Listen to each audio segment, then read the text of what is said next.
So I'm going to share my screen. Let me know if there's any issues with that. Can everyone see everything okay? Okay. Yes, we can. Awesome. Great. All right. So like Molly said, I'm going to talk to you today about climate change and macroinvertebrates. Oh, there it goes. So the project that I'm going to talk about is called the Headwaters of the Delaware River.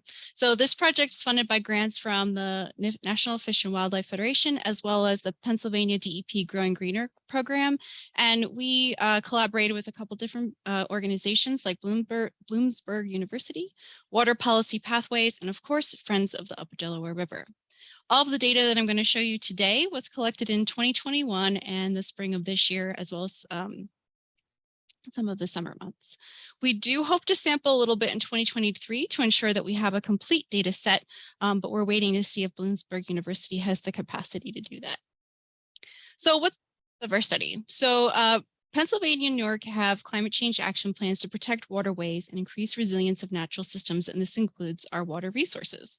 Climate change is impacting our streams, but we don't really have a good understanding of their biodiversity or of their function. So in order to understand these streams, we decided to focus on relationships between the structure, like habitat and the organisms that are present, and the function, like metabolism and other indicators of energy processing.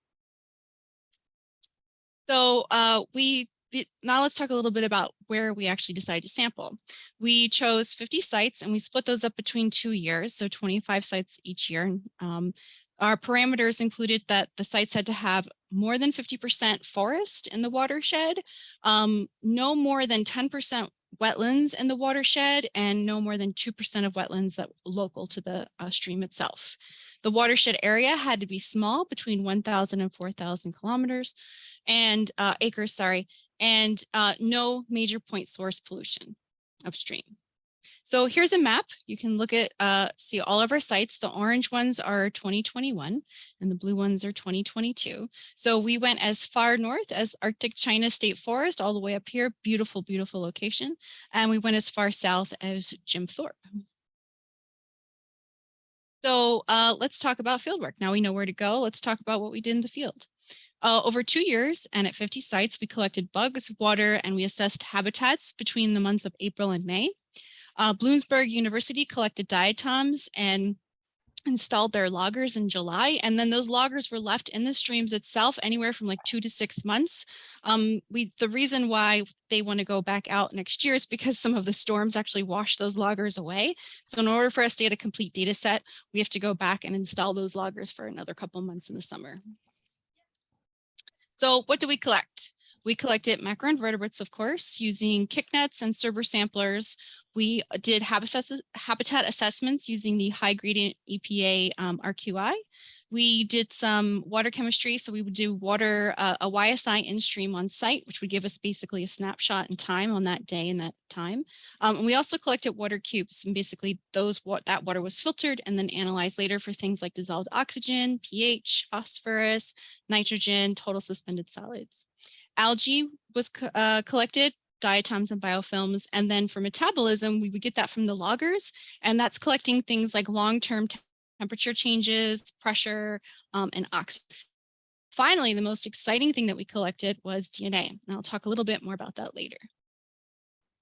All right, so here's some pictures of how we actually collected the data. So up at the top here is a graduate student from Bloomsburg University. You can see that he's scrubbing a rock here, and there's like a little circle, and he's using a toothbrush, and that's a known area, and he's going to scrub that known area, and then we're going to take the diatoms out of that, and then we'll know how many diatoms were in that one little circle, and then we can extrapolate throughout the whole stream. And then over here, this is Marina. She's doing a habitat assessment. Jeff is down here. This is what a Cerber sampler looks like in case no one's ever seen something like that before. Basically, you have this net in between Jeff's legs and the water's flowing this way. And that square there is the only place where Jeff is going to scrub the rocks. And any bugs that are in that square are going to flow right into our net. We then collect them, we identify them, and we count them. And by doing that, we can extrapolate how many bugs are in the stream itself. And then this is little old me up here in the corner collecting water for our eDNA samples. So I'm going to have some preliminary results for you today. We're going to go over some of the macroinvertebrates, but more in the DNA because I've been, this is like the last minute presentation. I was on vacation last week and I've been waiting and waiting for this data and it hasn't dropped into my email. So Molly, in case I can stay on for a little bit and see if it drops in probably like literally as I'm talking, and then I can jump back on and show you the MOS scores for that. I'm going to show you a couple different pictures of a habitat assessment so you understand kind of like what we're looking at and why it's important. I do have some partial data for our water chemistry, and the phycologists are identifying our algae now. The metabolism numbers are being crunched by Bloomsburg, and I do have some DNA data. So that's really exciting, and I actually can't wait to talk about that. So here's my macroinvertebrate data. As you can see, I'm still waiting for that. So if Molly lets me, I can jump back on and show you that in a little bit.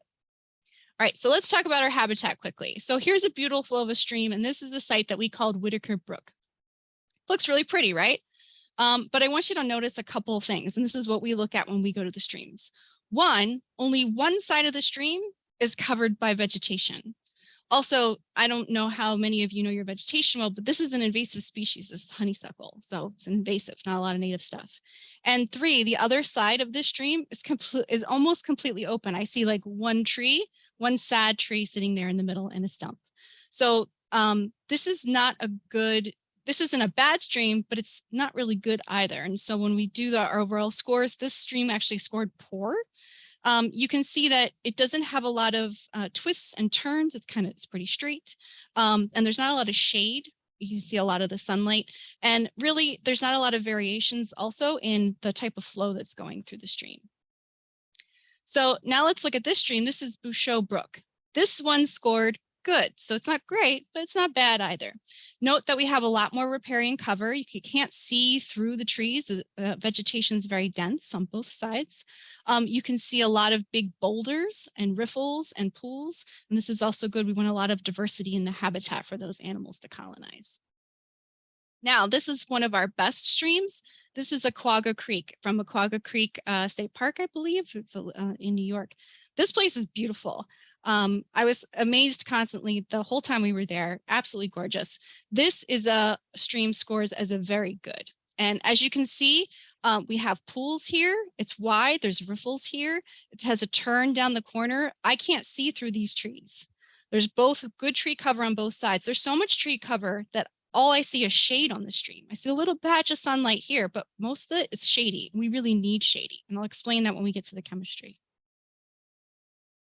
All right, so now we're going to talk about our YSI and our water cubes. So YSI is just basically an instrument that we put it in the stream when we get there, and it gives us a real-time measurement of things like dissolved oxygen, pH, temperature, and a couple other things. And then our water cubes, we collect it. We only have the water cubes for our 2021 sites, but I have the total suspended solids and the total phosphorus for that.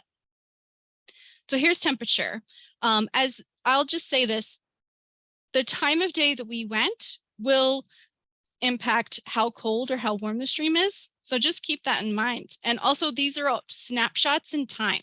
So this is from our YSI. We're hoping to have a better understanding of the temperature for each stream when we get those data logger back from Bloomsburg University. Stream temperature is affected by a variety of conditions like solar radiation, your air temperature, your water depth, precipitation, how much groundwater you're getting, how much ground cover. So the more riparian cover you have, the more shade you have, usually the colder the stream is. And also higher temperatures reduce the dissolved oxygen levels in streams. So we want it to be a cooler stream overall. So you can probably see this is temperature in degrees Celsius. And this one right here is really close to 6. This one down here is about 5. Those were sampled earlier in the day. So we were there between like 8 a.m. and 9 a.m. And we were in the colder part of the year. So like usually the first 2 weeks of April or the mid-April. There was one day it was actually snowing. It was very cold. Overall, though, these temperatures are within normal ranges for freshwater streams. So there's nothing really too unusual about any of these numbers. All right, so here's our dissolved oxygen. This is presented in milligrams per liter. So dissolved oxygen is a measure of how much oxygen is dissolved in the water. It's necessary for the survival of aquatic organisms like fish, invertebrates, bacteria, plants, and the dissolved oxygen will enter the water through various paths, including wind, waterfalls, groundwater, as well as photosynthesis by the animals that are in the water itself. DO decreases as water temperature increases and when algae decomposes. Now, for our purposes, when you're looking at this graph, if a value is higher than 7, that's in the good range. So as you can see, all of our sites are 7 or very much above. So all of our sites have really good levels of dissolved oxygen. Right, now here's pH. Everybody talks about pH a whole lot, but pH is a measure of the amount of free hydrogen ions and hydroxide ions in water. The logarithmic pH scales goes from 0 to 14. So 7 is neutral. You think about water that you get out of your tap water is probably pretty close to 7. But if you have more free hydrogen ions, it's acidic. So that means the pH is less than 7. But if your water has more hydroxyl ions, it's basic. So that means the pH is higher than 7. So factors that affect the pH include how much bedrock, the surrounding soil composition, do you have any acid rain, are there chemicals being dumped in the water, are you close to a plant or a farm that has nutrients running into it? And most organisms have a pH range between 6.5 and 9 that they can survive in. And once outside that range, typically, which is like less than 4, more than 10, things can start to go very bad and things don't go well. I would also point out the pH thresholds, they change from region to region, but not too much. So as you can see, all of our sites fall into the acceptable range for organisms to live.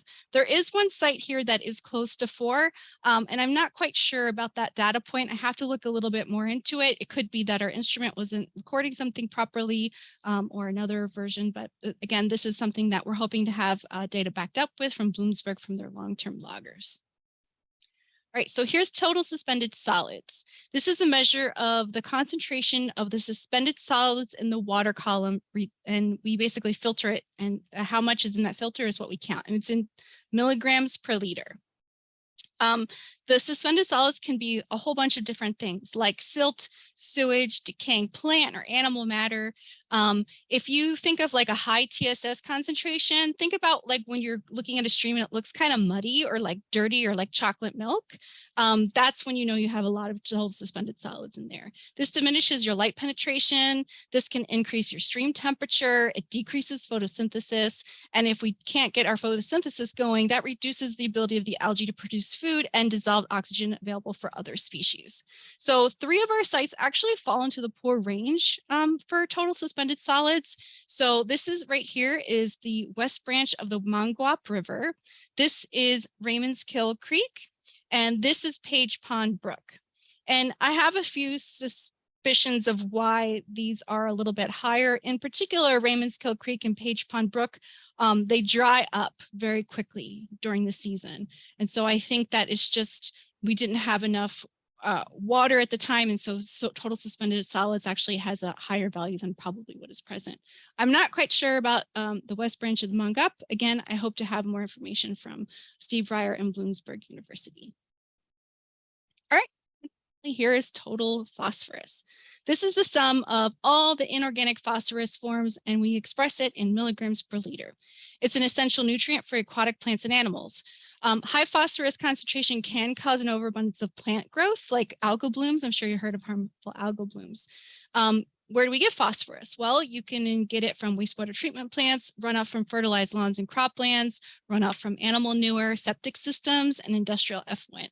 But in most freshwater bodies, phosphorus is the limiting nutrient for aquatic growth. So this means that everything that plants and algae need to grow is available in excess. Think light, warmth, nitrogen, all those things. Phosphorus, phosphorus isn't an abundant nutrient that's available. So that's what limits most of the growth.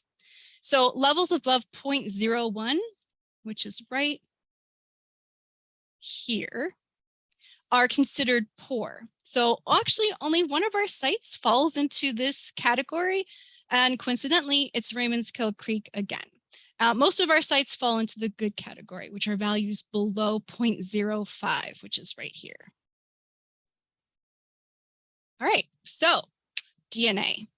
what is eDNA? What's DNA? So we looked at 3 different kinds. We looked at eDNA, we looked at metabarcoding, and we did tissue barcoding. So what's the difference with this, right? eDNA is short for environmental DNA. It's DNA from an organism that can be found in the water or soil. In our study, we basically took water samples for our eDNA. We filtered that water out, and then we took that filter and any material that was on the filter, we sent it off to a lab and they sequenced it for species. Metabarcoding is when you barcode a bunch of DNA all at once, right? And the goal is how many species is in this sample of detritus. So I remember when Jeff was in that server and he was scrubbing the rocks. So we took that material, a subsample portion of that material, and we sent it to the lab and they ground it all up and they put it in a blender and they decided, then they tried to find out how many species were in it, right? And then we're going to do tissue barcoding. So we're in the process of doing that now. And that's when we have one individual animal. We take a tissue sample from the individual animal and we send that for sequencing. And that helps us match this animal that we know. We know we took this animal at this place and at this time. We have a picture of this animal. We have a taxonomic, somebody's looking in a microscope and they have an identification of the animal. Now I have its DNA sequence.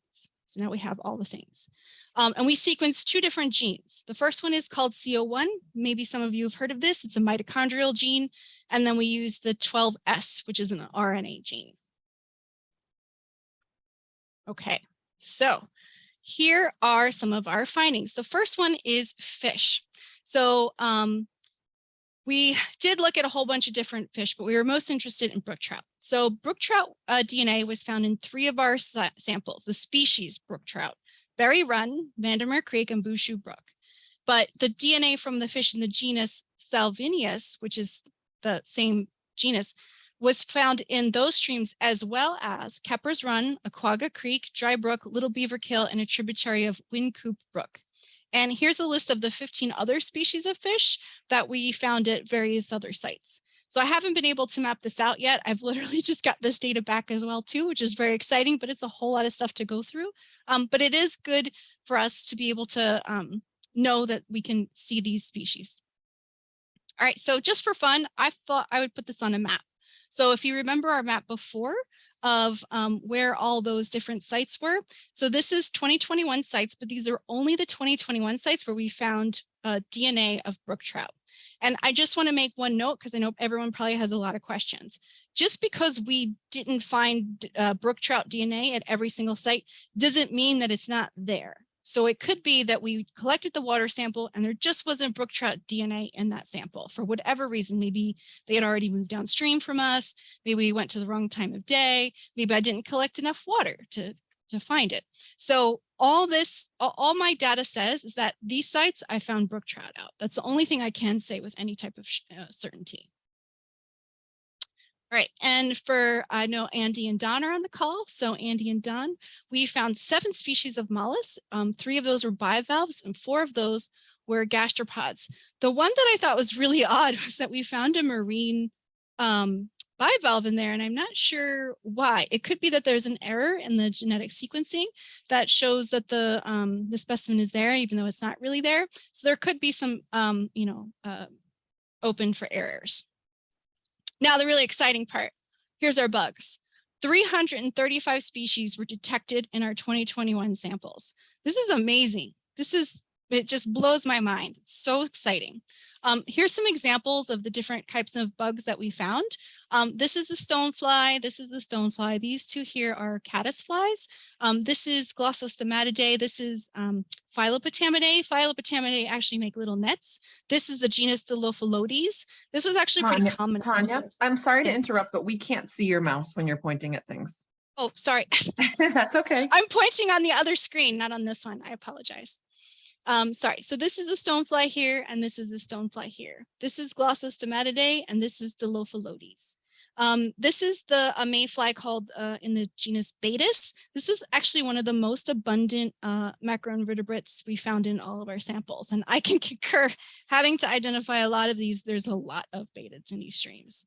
And this is a heptageniid mayfly. They're called flat-headed mayflies, in case anyone maybe is familiar with those. Some other really cool finds.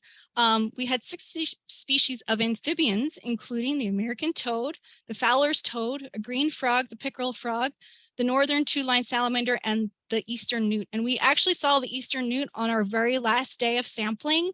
And this is the little guy that we were able to find that day, which was actually very exciting.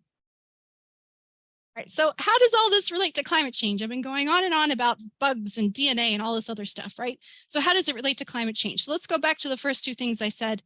One, climate change is impacting our streams. We don't have a good understanding of the biodiversity or function. So now we're closer to understanding the current biodiversity so we can track changes over time, right? What's the second thing we talked about? In order to understand these streams, we're focusing on relationships between structure and function. So the other metrics that we've been collecting will tell us more about how these streams are set up to handle changes over time. So we're figuring out how resilient they can actually be. How can they hold up? How can these communities hold up as temperature changes, as more storms come in, as stormwater runoff increases or decreases? You know, we want to be able to have, one, a baseline of what we see right now, and two, we want to see how do they react to these changes and to these inputs, and it's just an interesting question. Now we have a base and we can compare things over time, which is the most exciting part. Oops, sorry. I just want to have some final thoughts. I really enjoyed my time in the field on the Delaware River. I actually was able to spend a lot of time there this spring and summer. We did find some odd things. I want to point this out here. This is the strangest thing I've ever found in a stream. It's a blender. And that's not cool. You know, like, don't put blenders in streams. Please don't do that. We also found some amazing bugs. These are some dragonflies right here. We saw some beautiful views. We made long-lasting memories, and we learned a lot about the local area. I really enjoyed going to all the little coffee houses and cafes and, like, you know, general stores. They're just so cute out there. I love it. These spaces are worth conserving. You know, if we don't conserve the headwaters that flow into the main stem, we're going to, you know, limit how much we can recreate on the Delaware River. So these places are worth conserving, and I hope that we can continue to enjoy lots and lots of decades and hundreds of years of this river. Okay, and that's it. Does anyone have any questions? A couple of questions did come in while you were talking. Okay. This one popped up when you were showing some of the charts. So I don't know if you could maybe go back to those. Oh, sure. Yeah. People were wondering about what is the x-axis? Are those site names? What's the time of year? And are they all on the same day? Okay. And then are these sites from the sites from the other map? Is there a north to south or south to north? Let's see, which one? This one here, like this? Holly, do you Well, want actually, to? all of them are kind of mysterious. Just explain to us what the axis is, and does it change from one graph to another? Sure. So on the x-axis here are the list of sites. So this is each one of the sites that we sampled from. For temperature, dissolved oxygen, and pH, these are all 50 sites that we have from 2021 and 2022. These are samples taken with the YSI, which is the in-stream meter, and these are just snapshots in time of pH, dissolved oxygen, and temperature. For temperature, it's presented in degrees Celsius, so this is 0 to 20 degrees Celsius. For dissolved oxygen, it's milligrams per liter, and this is 0 to 14 milligrams per liter. And for pH, the pH scale goes from 0 to 14, and none of ours went over 8. Now for TSS, this is only 25 sites. So the sites are down here. And the site, this is a water cube that were collected at each site and then analyzed here at our chemistry department. And the value here for TSS is in milligrams per liter, which goes from 0 to 30. But these values are so high, they're actually closer to like 60, 120, and like 62, which was very, very unusual. This is total phosphorus. Again, we're in milligrams per liter. The sites are listed here along the x-axis, and these are the values of the total phosphorus in milligrams per liter. This is, you have to have an instrument that's really, really delicate to be able to detect these minute changes over time. Does that make sense, or do you need me to explain anything else? that help? Yeah, I think that helps with that. Okay, any other Can you questions? talk a little bit more, a question? Oh, actually, here's a follow-up on that. Are those Sure. all on the same day? Do the weather conditions on these days come into play? Are these after a storm? Sure. So no, we don't sample after a storm. We have to have a scouring period where we basically wait because the scouring period could impact our readings. They're not all on the same day. There's no way that we can visit 50 sites in one day. We sample through a couple weeks, usually like 3 to 4 weeks, depending on the teams that we have, between April and May of both years. Sort of related question. We've got these several graphs of several measures at different sites. Would we learn something different if we looked at it site by site with all the measures for a single site? No, because you only have 1 point. These are only for 1 point in time. I'm waiting for the loggers, which will have 2 to 6 months of data over time, and that you can look at one site to track those changes over time. But this, like I said in the beginning, these are just snapshots. This is where these streams were when we went to go visit them on that specific day. Okay, can you talk a little bit about what is a diatom and why is it important to gather data on that? Sure. So diatoms are microscopic organisms. They're silica-based organisms, and they're basically like, we call them algae. Diatoms kind of like a synonymous term. And without algae or diatoms, you don't have any plants underwater. And without plants underwater, you don't have anything for those some of those macroinvertebrates to eat. So some macroinvertebrates will eat each other, but like everything in the animal kingdom, like think about outside. When you have birds in their nests, and they need to feed their babies. What do they feed them? Insects. Well, what are the insects eating? The insects are eating, plants and other types of vegetation that you find outside. So those trees and plants, the analogy for that in the stream are diatoms. So the bugs that you're looking for when you're doing the macroinvertebrate data are eating the diatoms. Essentially, Yeah. That's a food source for them. Okay. Yeah. Mm-hmm. Yeah. Okay. If they're not eating each other. Oh, quite the interesting world. Yes. Let's see if any more questions came in.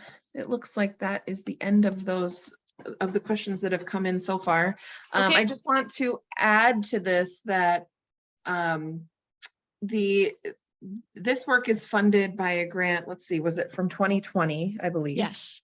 Mm-hmm. And we are working on a second piece of this grant, which we submitted last year and we did not get, actually the Academy submitted it with FUDR as a partner, but I think we're going to revamp it and resubmit it next year, to try to really enhance the citizen science part of this. We have kind of this incredible resource in that we have so many people who are in the streams with boots on the ground. And, what an amazing way if we can do some training to actually collect some of these samples. There's so many things you can know if you have an understanding of the macroinvertebrates in the stream, how those change over time. It can kind of lead you in so many different places. And so, that's what we see as kind of a next step in this program. There's a huge gap in data here. So this collection of macroinvertebrate data, FUDR has been, working with the Academy of Natural Sciences with that team, and also working a little bit with a consultant from Cornell University to, gather the data that's out there. And for better or for worse, there's not a lot of data. So, really, we're thinking kind of systematically about how we improve the data set. How do we add to that over time? How do we, what do we do with that data? How can we engage other people in that data? Because in addition to all of these water quality indicators, having bugs, having a thriving macroinvertebrate population is sort of essential to the economy around the fish. Just like, the bugs are eating the diatoms, the fish need the bugs to be able to eat and be healthy and thrive here. So, this is a really kind of emerging place that we're working. So I think I just saw someone raise their hand, but now I don't see where it went, so. Has her hand up. Oh, okay, go right ahead. Yeah, hi. Yeah, I was just curious, and I guess I was kind of asking, I didn't exactly mean like after a storm, like I realized you wouldn't go out and be like, oh, let's collect right after a major storm. But I guess what I was getting at is like, you're using this as baseline data. And I know you said, you told us a little bit about the criteria for your sites. But I was wondering again, were you trying to share with us that those are kind of like pristine sites? I guess I'm trying to understand what else you're controlling for. Because if you're using this as baseline, I mean, you didn't talk about like, I mean, are you controlling for weather patterns? Or like the general weather of the year, so that if you look years on, are you controlling for any kind of restoration activities that might be coming up, any development activities that are coming up? I'm just trying to understand how you're going to look at the data over time. Like, what other things are you kind of thinking about and controlling for? Sure. I mean, I think the biggest part of the study was to focus on the percent forest that surrounds those streams, because what we found over time is the more forests and the more riparian buffers that you have in any type of freshwater ecosystem, the better able that stream is to, you know, manage changes over time, or any kind of bad inputs, because they need the ability to like stabilize. Like you could have a beautiful stream in the middle of a prairie. There's no inputs, no farms, no acid rain, no industries dumping anything upstream, but the stream's not going to be great because there's no riparian cover. You know what I mean? So riparian cover really is one of those limiting factors, like phosphorus is for everything else. Riparian trees, those types of organic inputs, the way it controls temperature, those things are what really matters when it comes to the health of a stream. Yeah. What was your other question? I want to make sure I answer it all. Can I just add to that before? Yeah, of course. So how this worked to some extent too was at the Academy of Natural Sciences, they ran a GIS model to determine which subwatersheds qualified under that percent forest, percent wetlands, you know, and they gave us this big list basically. And we looked at the list and we did look at, you know, where do we have restoration projects coming up? And so we helped to whittle that down, you know, both in terms of finding, you know, landowners that were willing to have these loggers, which actually sit on the property. Is it through the summer or through the whole year? Summer. The summer is the time when you want to get the right. So we had to find landowners who were willing to have a logger, you know, through the summer on their property, you know, and we started, you know, where we could potentially detect an impact from some of the stream restoration work that we're doing, you know, and Gail, who will be our next speaker, you know, she looked a lot at policy and what sorts of policies are in place now, you know, and just, you know, that will give us the ability to think through, you know, does one place have a certain policy and another place not have it? Does that kind of thing matter? So, you know, that's really where FUDR was more involved, you know, was really in this site selection process and the outreach process. And, you know, what you saw today, it's really interesting. It's very technical, but I think that this story, this is just the beginning of what becomes a very cool story, because as you can see, the data is literally, you know, Tanya is sitting there waiting for data. Like it's here now. She thought it might be hot off the press right before this, but, you know, this is the kind of thing that really, you know, it turns into something super engaging. Next year, we can start to understand, you know, maybe there was extra salt, maybe there's some septic systems that are influencing a certain area, and that's why you don't find those macroinvertebrates there, you know, and we start to get to like tease these things out. And so anyway, I feel like I just went off on a tangent, but you know, that is something when we suggested edits to narrow down their list of sites, you know, that kind of thing was definitely in the back of our mind. And they were very accommodating to select those sites where they could. So yeah, Molly and Friends of the Upper Delaware River were very, very helpful in getting us access to some of those places, because otherwise we only have access to streams that are along roadsides. So we don't want that, right? We want to have a variety, like you said, like what are the you know, are they really good sites? Are they really bad sites? Really the only thing that we wanted to see were the headwaters. So the really, really small streams that begin where the Delaware, for the Delaware. So some of those streams were able to get in those, you know, Delaware Water Gap or the Quagga State Parks, State Forest. Those places, we wanted to sample, but we also wanted to sample behind people's houses and streams and backyards. And like, do they have a lot of forest back there? Some people do, some people don't. Those things are important. So yeah. Thank you, Molly, for all All your right. Yes, of course. It's very exciting for us. So yeah. Okay. I Dan don't actually dropped a question in the chat box. Oh, I'm gonna okay. get to him this time. Will we be looking at how beaver benefit our rivers and streams in the future? I mean, that is definitely something that we can put on our list in the future. I think it's unrelated to this work exactly. But I also think that there's actually a fair bit of data out there already about how beneficial the beaver are. So anyhow, we should talk offline. Great, Or, thank you. yeah. Yeah, I was just traveling out west in Montana and Wyoming, and all they're talking about out there is the incredible benefits that the new beaver populations are having on their streams and the improving riparian zones. And Mhm. so I just wondered if we were thinking about that at all, because I know we have a lot of beaver here now. Yes. Yep, it is something that we think about in our stream restoration work in general. So, but I don't know that we have any particular project in mind to study that in kind of like a more scientific way, but I think that's because it's pretty well understood that they are beneficial. So, Yeah. And Okay. Molly, there's actually another question about the criteria for eDNA samples. And Oh, that okay. also took into account some of the information from Gail, like, is there current policy along these streams? Is there no current policy? Are there brook trout? Do we know that there's brook trout there? Or do we have no idea whether or not there's brook trout? And so we wanted to make sure that we sampled at those streams where we have no idea whether or not there's brook trout there. So thank you, Gail. All right. Well, I think, Gail, are you okay to go a couple minutes early? Sure. Okay. Can you hear me? Yes, we can. Okay. So I know we've mentioned Gail a couple of times at this point. Sorry, I'm just trying to pull up my notes here. But I want to formally introduce Gail before I hand it off to her. Gail Killam runs her own business, Water Policy Pathways, which is focused on the examination and analysis of state and federal water policies and regulatory programs. Her work includes training, facilitation, testimony, and one-on-one consultation when needed.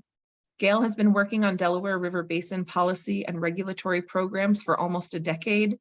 She's worked with nonprofit organizations, landowners, tribal, local, state, and federal government staff, individuals, trade associations, and the private sector to improve implementation and functionality of water programs, policies, and laws. And at FUDR, we have been working with Gail for a few years now and are excited to be kind of embarking on a pretty significant project with her right now. And I am going to turn it over. Thank you, Gail. Okay, and I'll see if this screen sharing works. Sometimes it jumps different screens for me, so